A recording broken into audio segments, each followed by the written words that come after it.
Olá, amores! Estamos de volta para mais um ciclo de conversas do nosso canal Viajando na História. Gostaram da música inicial do nosso vídeo? Essa música chama-se O Tema de Lara e faz parte de um filme chamado Doutor Zhivago, de 1965. Esse filme, que tem uma história de amor belíssima, tem como pano de fundo exatamente o assunto da nossa conversa a partir de hoje, a Revolução Russa de 1917. Um dos movimentos mais importantes do século XX, que nós vamos começar a conhecer a partir de agora. Então aí, vamos lá?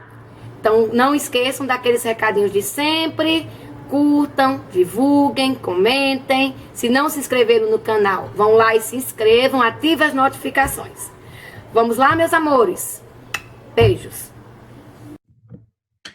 Bem, amores, estamos aqui de volta para dar início a mais um ciclo de conversa do nosso canal Viajando na História. Desta vez, nós vamos abordar um assunto da história mundial, foi a Revolução Russa de 1917, que obviamente aconteceu na Rússia, né, no início do século XX. Então, a Revolução Russa ela não só foi importante para a história da Rússia, obviamente, mas também para a história do século XX, para a história mundial. E aí nós vamos dar início a essa nossa nova pequena série. Nesse primeiro episódio, nós vamos falar um pouco sobre a Rússia pré-revolucionária, ou seja, as características da Rússia antes do início da Revolução de 1917. Coincidência ou não, nós vamos começar essa nossa pequena série sobre a Revolução Russa exatamente no dia 14 de julho, que é o dia que se comemora o início da Revolução Francesa, há 231 anos atrás. E o que uma coisa tem a ver com a outra e por que a gente diz que é coincidência? Porque a Revolução Russa e a Revolução Francesa têm muitos pontos em comum. Apesar da diferença de tempo, né? Então, mais de 100 anos de diferença entre uma e outra, mas elas têm muitos pontos convergentes, assim, muitos pontos parecidos, né? Principalmente em relação às causas que levaram ao movimento. Então, a gente vê, por um exemplo, tanto na França, no século XVIII, quanto na Rússia, do século XX, do início do século XX, a estrutura política era a mesma. Apesar aí de mais de um século de diferença, mas o sistema político que dominava esses países, na época das suas respectivas revoluções, era exatamente o absolutismo. Então, a França, no século XVIII, quando estourou a Revolução Francesa, o que predominava era o regime absolutista, e na Rússia, no início do século XX, o que predominava era um tipo de regime absolutista também conhecida como o czarismo, ou czarismo. Então, eram características comuns. A questão da crise econômica, da miséria da população, da intensa desigualdade social, da existência ainda de vestígio de servidão feudal, né, nos ambos os países, tanto na França do século XVIII quanto na Rússia do início do século XX, também são características comuns aos dois movimentos, né, que originaram os dois movimentos. Uma das grandes diferenças que a gente pode apontar entre a Revolução Francesa do século XVIII e a Revolução Russa do início do século XX, além da questão, obviamente, temporal, a questão cronológica do tempo, né? Tem também a questão do que, em nome do que elas foram feitas. Ou seja, a bandeira, a palavra-chave dessas revoluções. Enquanto que na Revolução Francesa, no século XVIII, nós tivemos aí todo um movimento feito em nome da liberdade, a liberdade de expressão, né? o direito, direito à participação política, então a liberdade. A palavra-chave da Revolução Francesa era a liberdade, está no lema da Revolução Francesa, o liberté, égalité, fraternité, a liberdade, igualdade, fraternidade. Então, enquanto que a Revolução Francesa fez tudo em nome da liberdade, que era a palavra-chave de uma ideologia chamada o iluminismo, do século XVIII, a Revolução Russa, por sua vez, fez, no início do século XX, fez todo esse movimento em nome da igualdade de classes, de todas as propostas geradas por uma nova ideologia chamada o marxismo ou socialismo científico.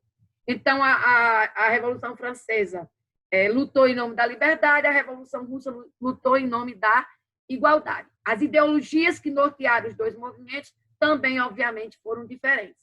A Revolução Francesa do século XVIII foi o iluminismo, os ideais iluministas, a Revolução Russa do início do século XX, as ideias propostas por Marx, o marxismo, o socialismo científico. Então, nós vamos agora conhecer um pouco sobre a Rússia pré-revolucionária, ou seja, a Rússia antes da Revolução. Né? Vamos conhecer como é que se encontrava esse país antes do início da Revolução Russa de 1917. Obviamente, a primeira coisa que a gente deve falar é a importância desse movimento. A Revolução Russa, que tomou o poder em outubro de 1917, ela foi um movimento importante historicamente, porque pela primeira vez na história, em um país foi colocado em prática, ou pelo menos se tentou colocar em prática, as ideias propostas por esses dois pensadores, Karl Marx e Engels. Marx e Engels, só fazendo assim um breve parênteses, Marx e Engels eles foram dois pensadores do século XIX, criadores do chamado socialismo científico, que ficou conhecido também como marxismo. O socialismo, só para a gente dar uma leve pincelada, foi uma ideologia que surgiu no século XIX, dentro do contexto da Revolução Industrial, como uma resposta à questão operária, à opressão dos trabalhadores, dos operários, pela burguesia industrial, nesse processo da Revolução Industrial. Então, ela vai, esse movimento socialista, o socialismo, essa ideologia, ela vai surgir como uma resposta para tentar defender os trabalhadores ou a causa dos operários na Revolução Industrial. Aí surgiram, na época, no século XIX, duas vertentes dessa ideologia socialista. O chamado socialismo utópico, né, defendido por Saint-Simon, por pensadores como Saint-Simon, Charles Fourier, Louis Blanc, então Robert Owen, todos esses pensadores, e a segunda vertente, que foi a criada por Karl Marx, né, e Engels, né, que foi o grande patrocinador, o grande financiador da obra de Marx, que foi o chamado socialismo científico. Então, essa ideologia que a gente conhece hoje como marxismo. E essas ideologias, a ideologia marxista, socialista, ela foi amplamente divulgada na Europa na segunda metade do século XIX. E foi muito absorvida pelos líderes da Revolução Russa, principalmente pelo mais importante deles, que foi Vladimir Ilyich Ulyanov, mais conhecido como Lenin, que tinha o pseudônimo de Lenin. Então, Lenin, ele não só absorveu, né, ele entrou em contato, ele absorveu a teoria marxista, teoria de Marx, o socialista, como levou para dentro da Rússia e divulgou entre o operariado russo, e essa ideologia acabou se tornando o grande motor, a ideia que moveu a Revolução Russa de 1917.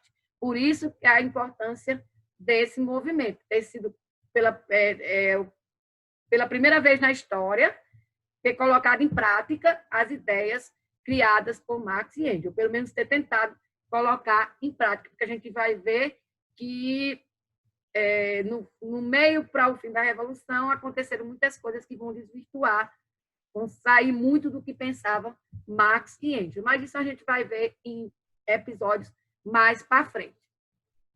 A Rússia, antes da Revolução, ela era uma espécie de gigante adoentado, né? Então, era o maior império do mundo, né? O Império Russo, ele tem uma grande extensão territorial, um enorme império, um dos maiores do mundo, né? Uma grande extensão territorial que compreendia desde o leste da Europa, né, até o outro lado da Ásia. Tinha uma grande diversidade de povos que habitavam dentro do império, de etnias diferentes, de religiões diferentes. Então, era uma grande colcha de retalho e um gigante adoentado. Por quê? Porque era extremamente atrasado. Apesar de ter essa enorme extensão territorial, uma grande população, um pouco mais de 170 milhões de habitantes no início do século XX, mas ainda vivia grande parte do seu território, 90% do seu território, ainda vivia como se fosse na época medieval. Então, eram poucos os redutos que tinham desenvolvimento, né? Poucas cidades que tinham importância, a maior parte da população vivia no campo, como a gente vai ver daqui a pouco.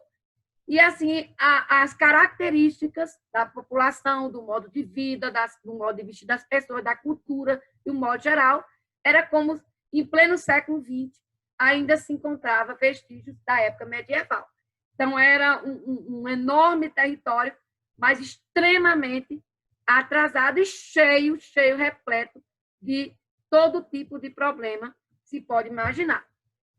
A Rússia, a gente pode caracterizar que a sua vida econômica, ou seja, a economia russa, antes da Revolução, ela baseava-se totalmente na agricultura. Então, a indústria ela vai chegar no século XIX, mas ela vai se concentrar apenas em algumas cidades, como é o caso de Moscou, por exemplo. 85% da população russa vivia no campo e vivia da agricultura. 90% da população era analfabeta, não sabia ler nem escrever. Então, não tinha, ainda se vivia com costumes medievais. O atraso, não só econômico, mas cultural, político, era gigantesco. A miséria, a fome era uma constante na maior parte da população, porque vivia em precárias condições sociais e econômicas. Os dois polos mais importantes, as duas cidades que se destacavam mais importantes, eram a cidade de Moscou, né, que hoje é a capital da Rússia, mas naquela época não era, a cidade de Moscou, e a cidade de São Petersburgo, que era a então capital da Rússia antes da Revolução.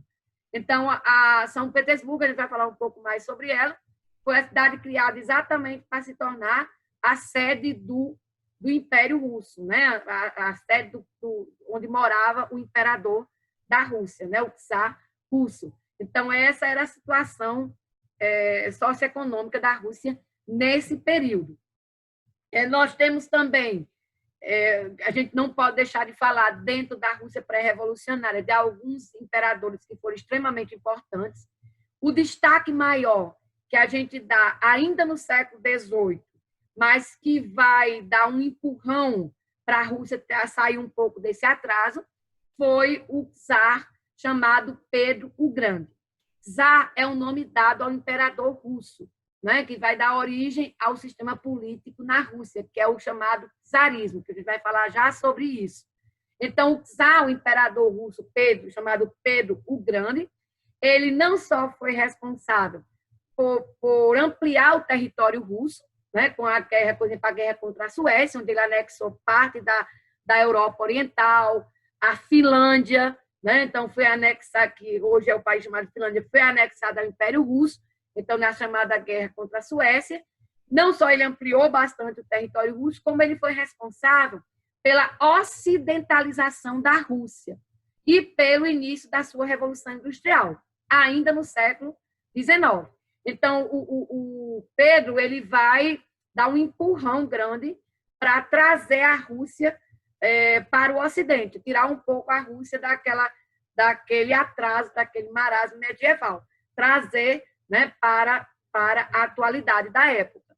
Então, sobre Pedro, a gente vai fazer um pequeno parênteses e falar um pouco sobre ele. Pedro, quando ele se tornou imperador, ele tinha muita vontade de modernizar a Rússia. Então, o que foi que ele fez? Ele montou uma expedição para percorrer vários países da Europa para aprender com o Ocidente, né? Para ver os novos costumes, as novas tecnologias, o que estava lá surgindo na Europa nesse período. E ele foi também nessa expedição, mas ele foi incógnito, ou seja, ele foi disfarçado. Ninguém conhecia o imperador da Rússia, né, no Ocidente, e ele foi disfarçado como um dos integrantes da expedição, né, sem incógnito, obviamente, e passou mais de um ano percorrendo vários países da Europa, Inglaterra, Holanda, França, e com isso ele entrou em contato com a cultura ocidental. Ele entrou em contato com as novas tecnologias, com a Revolução Industrial, e aí quando ele volta para a Rússia, ele tenta colocar em prática na Rússia o que ele aprendeu nesse mais de um ano de expedição pela Europa. Então, uma das mudanças que ele fez, assim, bem interessante, foi no modo de vestir das pessoas, porque o padrão, a moda russa, principalmente a moda masculina, ainda era muito medieval. Então, as enormes barbas, os homens eram um sinal de masculinidade, era um sinal de nobreza, aquelas enormes barbas, aquelas túnicas imensas. Então, ele ordenou, ele baixou o decreto obrigando todo mundo a se vestir como os europeus, como os franceses da época. Então, ele decretou que toda a nobreza tinha que se vestir igual à Europa da época, né? Aqueles mesmos vestimentos da Europa desse período. E aí, outro decreto que ele fez foi o chamado Imposto da Barba. Então, não é que ele proibiu de usar barba, mas ele decretou um imposto para quem usasse barba. Ou seja, tornava-se caro você cultivar aquela barba. Então, obrigava as pessoas, os homens, a fazer a barba, tirar aquela barba imensa que ele considerava como uma coisa extremamente arcaica, né, antiga, medieval, e ele queria modernizar os costumes. Então, entre outras coisas também, além da obrigatoriedade, né, das pessoas se vestirem a moda ocidental, a questão de praticamente obrigar os homens a tirarem as barbas, né, os nobres, ele também foi responsável por iniciar a Revolução Industrial na Rússia. Então, desenvolvendo principalmente na cidade de Moscou, que ele desenvolveu o início da Revolução Industrial, importando maquinários, iniciando a indústria na Rússia. Outra vamos dizer assim, mudança, outra característica, né, inovação de Pedro Grande, outra medida tomada por ele, foi a construção da cidade de São Petersburgo, né, para ser a capital do Império. São Petersburgo, ela foi uma cidade criada do zero, do nada. Ela foi uma região conquistada na guerra contra a Suécia, que ficava exatamente na parte ocidental, fica exatamente na parte ocidental da Rússia, é a cidade mais ocidental da Rússia, fica na parte europeia da Rússia. Ele construiu de um pântano, no meio do nada, ele transformou aquele pântano em uma cidade magnífica, que foi considerada a joia da coroa russa daquele período. Ele se inspirou, obviamente, na arquitetura europeia, mandou trazer arquitetos de vários países, fez não só uma cidade, como a gente disse, do zero, foi criada do nada, como ele também fez construções magníficas, né? Então, entre essas construções, está o palácio chamado o Palácio de Verão, do Czar, que é o chamado Hermitage, que hoje é um museu, que é o Louvre deles, né? O Louvre da Rússia, é considerado o Museu do Louvre da Rússia, que é o Hermitage. Então, onde tem uma grande coleção de obras de arte, um dos museus mais famosos do mundo, né? E também a residência que ele criou para si, que foi o Peterhof, que é essa residência, essa última foto lá de cá, que é inspirado, obviamente, no Palácio de Versalhes, da França. Então, é considerado o Palácio de Versalhes lá da Rússia. Fora catedrais, a cidade inteira é um show, né? Então, a gente vai colocar um link para um vídeo no final desse episódio, onde a gente vai fazer uma viagem assim, virtual na cidade de São Petersburgo, que é considerada uma das cidades mais belas do mundo. Então, foi criado exatamente por Pedro para ser a sede do Império, a sede do regime imperial, capital do Império na Rússia. Obviamente, com a industrialização, surge a classe operária, né? Então, a classe operária ela surgiu exatamente por conta dessa vamos dizer assim, dessa industrialização, né? Então, surge aí a classe operária, surge essa classe operária passa a ser também o principal, como a gente vai ser o braço dessa revolução, os operários passam a ser o braço dessa revolução, convocado aí por Lenin, né? E, obviamente, eles surgiram por conta desse processo de industrialização que se intensificou a partir do século XIX. Nós vamos ver também, politicamente, a Rússia ela era dominada por um regime político chamado absolutismo. O absolutismo, relembrando também aqui, é aquele regime político que surgiu lá no século XVI, e que se tornou, a partir da Idade Moderna, sistema político predominante na Europa durante a chamada Era Moderna. É um sistema em que todo o poder é concentrado na figura do governante, que governa de forma absoluta, sem dar satisfação para ninguém, com o poder concentrado totalmente na sua mão, onde tem aquela característica divina ligada à religião, que o poder do rei era dado por Deus, portanto, não poderia ser questionado. Né? Então, essa ideia é de um dos teóricos do absolutismo, que é o bispo francês chamado Jacques Roussier, né? Que é a origem divina do poder do rei. O poder do rei era dado por Deus, portanto, não podia ser questionado. Acontece que nós estamos no início do século XX e o absolutismo ele ainda existia na Rússia no início do século XX. Então, apesar de a gente estar começando um novo século, ainda vigorava o regime imperial russo baseado no sistema absolutista, que era chamado, como a gente já falou anteriormente, esse regime absolutista russo era chamado de czarismo, ou tsarismo. A palavra, o título do imperador russo era o título de czar, ou tsar, que significa exatamente César em russo. É uma alusão, é uma referência, obviamente, aos Césares romanos, os imperadores romanos, que era um dos títulos dados aos imperadores romanos. Então, daí originou o termo czarismo, vem desse exatamente o título do imperador, o czar ou César, né, em russo. A dinastia que governava a Rússia há muitos anos, muitos séculos, era a dinastia dos Romanov. Os Romanov eram os imperadores, a família de imperadores que governava a Rússia aí, há vários séculos. Então, ela dominava politicamente o governo russo. Governava, na época da Revolução Francesa, o czar Nicolau II.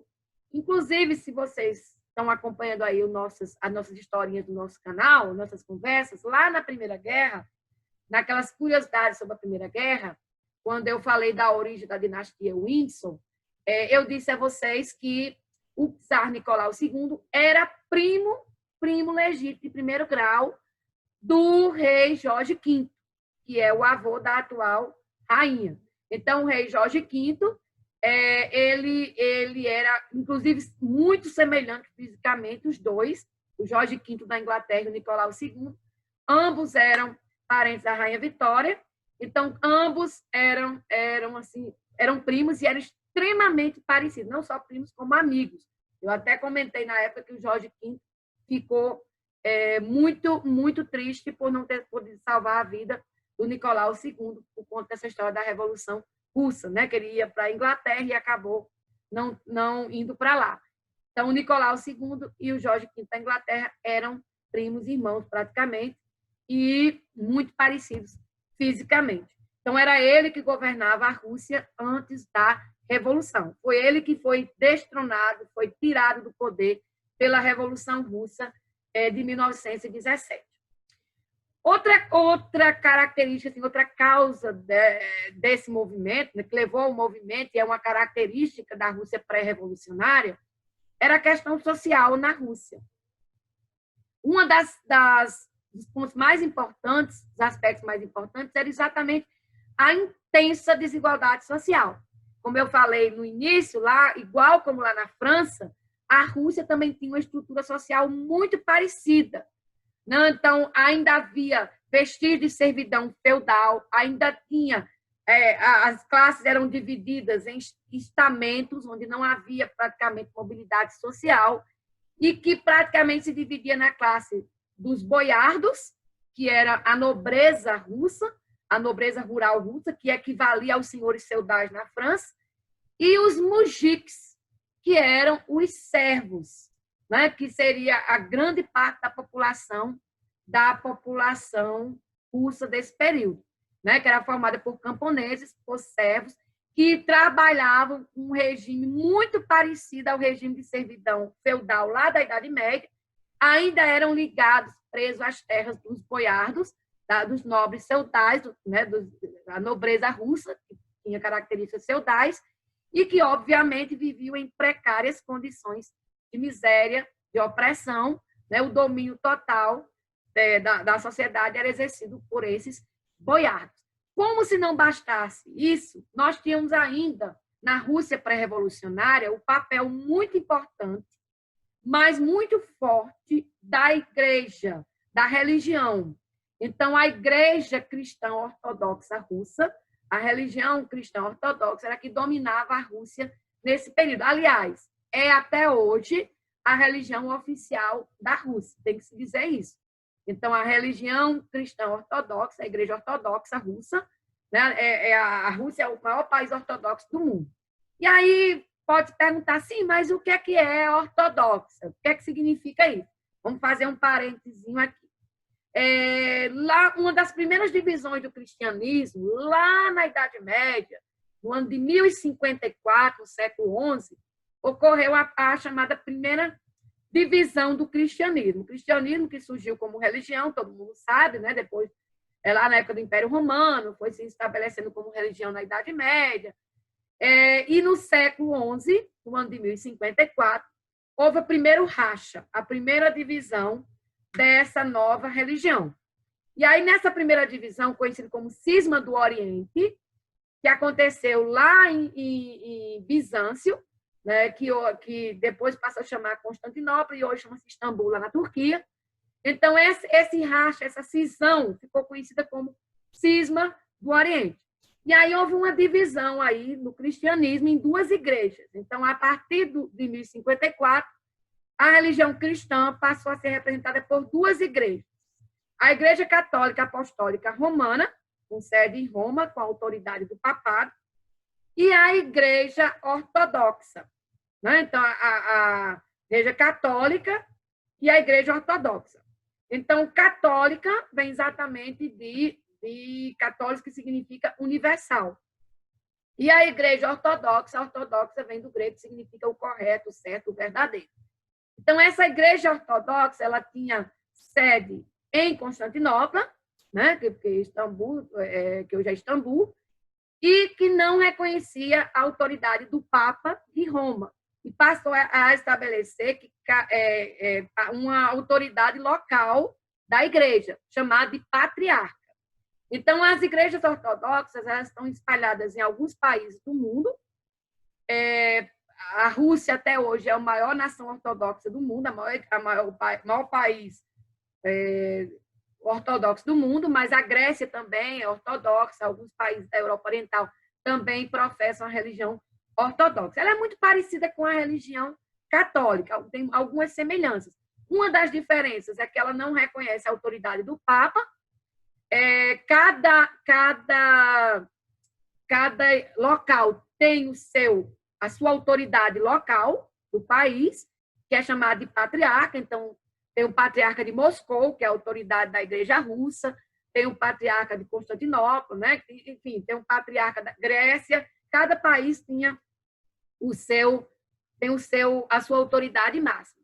Então, tem algumas diferenças na liturgia, né? O sinal da cruz, por exemplo, é o inverso do que a Igreja Católica faz. A missa é diferente, o casamento ritual é diferente, a missa ortodoxa é muito mais longa, o casamento ortodoxo também é um ritual muito maior, né? Quem assistiu aquele filme Casamento Grego, aquele filme fala exatamente do ritual do casamento ortodoxo.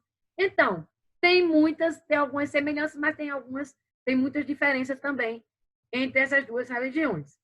E aí, obviamente, a Igreja Ortodoxa, ela dominava a Rússia, domina até hoje, e dominava também, exercia um poder muito grande em cima, não só do czar, né, que tinha uma influência muito grande em cima do imperador, mas principalmente a influência em cima da população.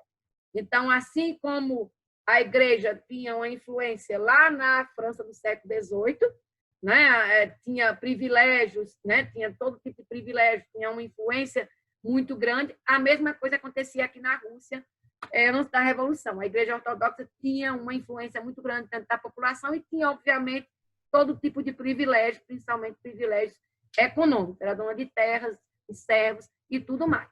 Então, a situação da população, de modo geral, era caracterizada por essa opressão toda. E aí, a gente não pode deixar de falar da Rússia pré-revolucionária sem a gente falar dessa figura que foi fundamental para... Eu digo fundamental para a Revolução Russa porque foi fundamental para o enfraquecimento e para o aumento da impopularidade do imperador, do czar russo Nicolau II e da sua família, né? Contribuindo assim para, vamos dizer assim, enfraquecer, né, a autoridade do imperador. E, obviamente, contribuiu assim para a Revolução Russa. Isso é provocando o desgaste da figura imperial. Essa pessoa, esse personagem, que nós vamos falar um pouco sobre ele, foi um monge chamado Grigori Rasputin. Rasputin, na verdade, ele não era um padre oficial, ele era mais um fanático religioso. Ele era tipo assim, vamos guardando aí as devidas proporções, um Beato Antônio Conselheiro. Ele era assim parecido com um Antônio Conselheiro, mas muito mais esperto do que o Antônio Conselheiro, só fazendo uma comparação.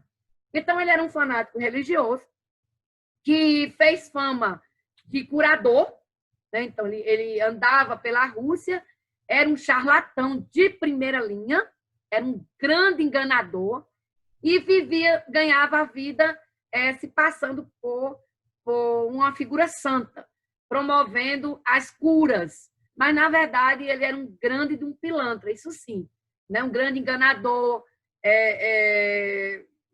muito safado, inclusive. E ele se tornou uma figura-chave no jogo político da Rússia pré-revolucionária. Por quê? Esse místico ele vai conseguir ganhar a confiança da família Romanov. E por que ele vai conseguir ganhar a confiança?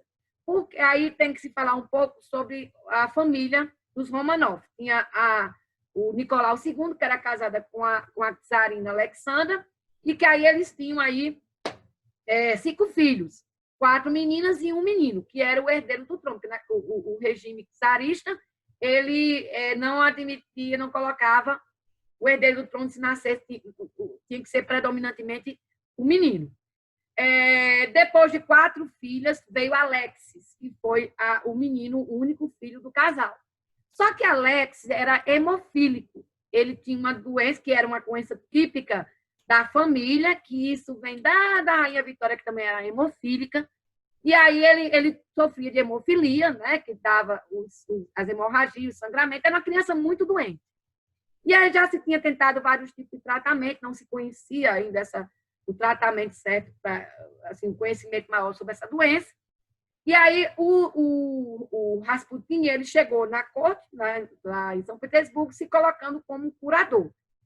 E aí ele acabou indo parar no palácio, a pedido da imperatriz, como toda mãe muito preocupada com o filho.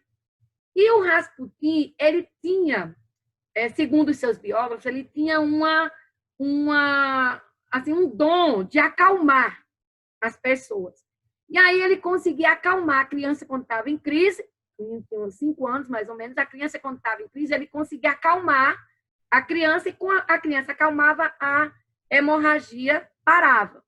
E aí, obviamente, ele ganhou a confiança da mãe, né, e depois do pai, né, do czar Nicolau II, passou a morar dentro do palácio, já com o objetivo já de fazer, de cuidar da saúde do herdeiro do trono, né, do príncipe Alex, que era o herdeiro do trono. Só que com isso, dentro do palácio, ele que era muito, mas muito esperto, né, e muito safado também, ele começou a exercer um domínio, a usar esse domínio que ele tinha sobre a família real, principalmente, tanto o Nicolau como principalmente a imperatriz, ficou muito dependente dele, e ele passou a usar isso a seu favor. Então, ele se colocava como homem de confiança do czar Nicolau II, e muitas pessoas que queriam o favor do czar iam por ele, através dele, tentar conseguir alguma coisa com o imperador. E ele se colocava nessa posição vamos dizer assim, a eminência parda por trás do imperador. E aí, com isso, ele lucrava muito, ganhava presentes, dinheiro, exercia, fazia uma espécie de rede de corrupção, né?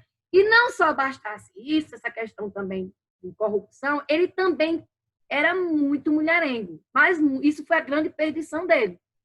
Né? Por quê? Porque ele dava em si, usando esse chão de poderes de curador e tudo mais, ele dava em cima das mulheres, e das mulheres, dos nobres, das mulheres casadas. Né? E ele não só ele se aproveitava nessas coisas de cura, né? Parece até aquela história do João de Deus, né? Que aconteceu no Brasil, mas é mais ou menos assim, ele fazia as sessões de cura e acabava se aproveitando e tendo relações com as mulheres. E essa foi a grande perdição dele. Por quê? Porque alguns maridos, né, que foram traídos, né, que foram vítimas dessa atuação deles, se uniram para montar uma tocaia, uma emboscada para Rasputin. Convidaram Rasputin para jantar, e aí, nesse jantar, eles envenenaram a comida do Rasputin. Ele comeu a comida, e quando ele percebeu que tinha sido envenenado, ele foi para fora, saiu para fora da casa, né? Foram atrás dele, ainda deram facada, deram tiro, ele não morreu do veneno. Aí deram a facada, ele não morreu da facada, deram um tiro, não morreu do tiro, aí pegaram ele, amarraram as pés e jogaram dentro do rio. Ele morreu sim, mas foi de hipotermia. Ele acabou morrendo porque o rio estava congelado e ele acabou morrendo de hipotermia. O fato é que o Rasputin, ele tinha feito uma profecia que para a imperatriz e para o czar, que enquanto ele estivesse vivo, eles estariam protegidos, mais ou menos assim. Enquanto ele estivesse vivo, eles estariam protegidos. No dia que se ele morresse, a desgraça cairia sobre a família Romanov. Foi como uma espécie de praga, né? Mas foi uma forma dele trazer para si a proteção do imperador. O fato é que essas histórias do Rasputin pegavam muito mal para a família real, porque começaram o desgaste se tornou muito grande, começaram a ver o imperador como um fraco, que dependia dos conselhos do monge, o homem forte que governava o poder, né, que exercia o poder, que era quem dava a palavra final, que aconselhava o imperador, era o Rasputin, e isso acabou desgastando muito a autoridade do czar Nicolau II, né? E até assim, fofoca sobre o Rasputin e a imperatriz, que o Rasputin estava tendo um caso com a imperatriz, tudo isso surgiu. Um monte de fake news surgiu e acabou desgastando a figura da família imperial. Mas o fato é que o Rasputin foi, sim, a grande figura-chave desse período da Rússia pré-revolucionária. Um charlatão que se aproveitou do acesso ao poder para enriquecer ilicitamente e para exercer uma tirania, uma autoridade que acabou também lhe custando a vida, mas se tornou o grande personagem aí da história da Rússia pré-revolucionária, ok? Então, nós terminamos aí as características da Rússia pré-revolucionária. No nosso próximo episódio, nós vamos falar sobre os antecedentes da Revolução, os acontecimentos que levaram ao início da Revolução Russa de 1917. Ok? Beijos.